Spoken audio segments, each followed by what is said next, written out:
mälestus elab sammudes, mida enam ei kuule. Mälestus naaseb me juurde ka läbi tormi ja tuule. Mälestus elab vaikuses ja valguses.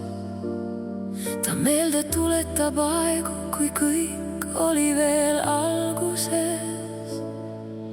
On mälestusi, mis hoiavad koos, ja on mälestusi, mis lõikavad läbi, kuid valusam kõigest on kanda kellelegi haiget tehes omaenese piinavat häbi.